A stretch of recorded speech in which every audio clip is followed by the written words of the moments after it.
2 to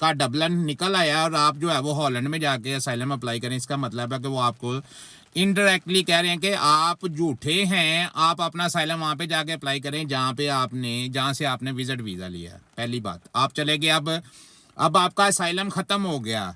कानूनी तरीके से अगर देखा जाए तो आपका असाइलम ख़त्म कर दिया उन्होंने जर्मनी में से कि हम आपको प्रोटेक्शन नहीं दे सकते क्योंकि आपने वीज़ा जो है वो हॉलैंड से लिया है, तो आप हॉलैंड में जाएं। अब आप अगर हॉलैंड में जाते हैं और वहाँ पे जाके असाइलम अप्लाई करते हैं और वहाँ पे जाके आप क्या झूठ मार सकते हैं कि भी आपको पाकिस्तान में कोई मसला है, आप पीछे से आपके पास कोई असाइलम की कोई प्रॉब्लम है, क्योंकि उनके पास तो आपके पास डायरेक्टली उनके पास सारा रिकॉर्ड पड़ा हुआ है कि आज से 15 दिन पहले आपने बोला कि भाई आप बिजनेसमैन के बच्चे हैं, बिजनेसमैन हैं, या आप बड़ी अच्छी जॉब कर रहे हैं दुबई में, या आप स्टडी करने के लिए यूके में आए हुए हैं, तो 10 दिन के अंदर अंदर यूके से इधर आते हुए आपके ऊपर जान का खतरा बन गया है, या फिर आप इधर से आते हुए दुबई से आते हुए आपके ऊपर जान का खतरा बन गया, तो ये आप बताना चाह रहे हैं हमें। इसका मतलब है कि वो भी आपको कहेंगे कि भाई आप झूठे हैं, आपका केस खत्म हो गया यूरोप में। अब क्या करेंगे, वो आपको कंट्री आउट दे देंगे कि भाई विद इन 1 महीना 2 महीने हमारा कंट्री छोड़ दें। वो आपको टाइम देंगे, ये नहीं कहेंगे कि भाई अभी आप हमारा मुल्क छोड़ दें। उन्होंने आपको 1 महीने का टाइम दिया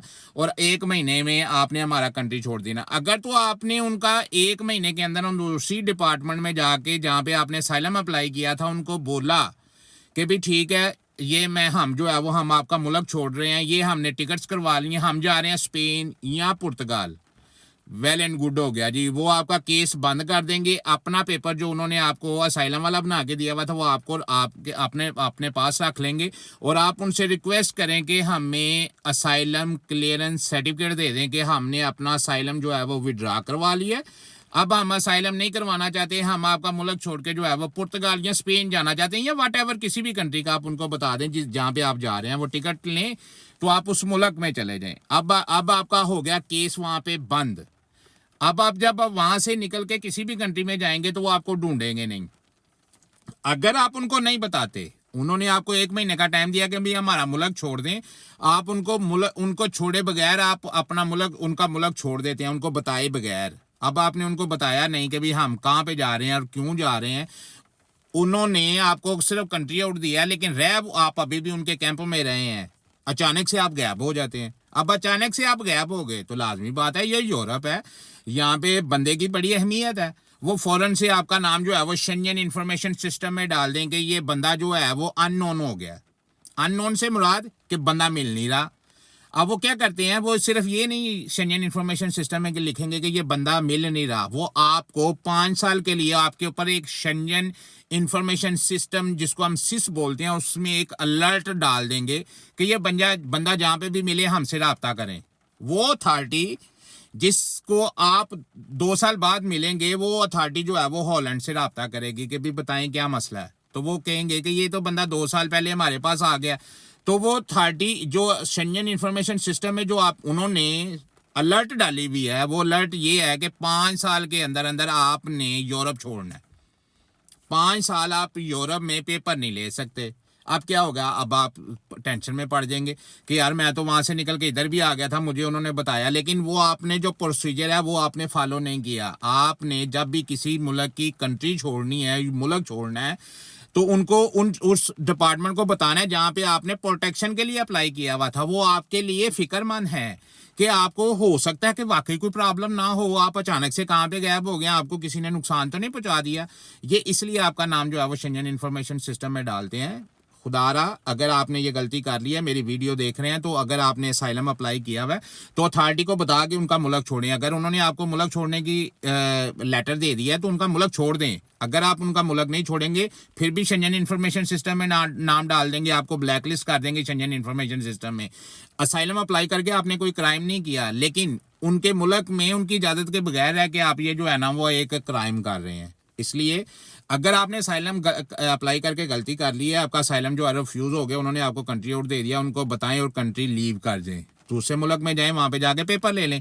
और अगर असाइलम किनको करना चाहिए, असाइलम उन लोगों को करना चाहिए जिनके पास वाकई ही ओरिजिनली रीज़न मौजूद है कि अगर मैं पाकिस्तान में गया तो मुझे प्रॉब्लम होगी। उसमें भी अब ये लोग जो हैं वो पूछ रहे हैं कि अगर आपको ही सिर्फ प्रॉब्लम थी, आपकी दूसरी फैमिली तो वहाँ पे रह रही है, उनको प्रॉब्लम क्यों नहीं है।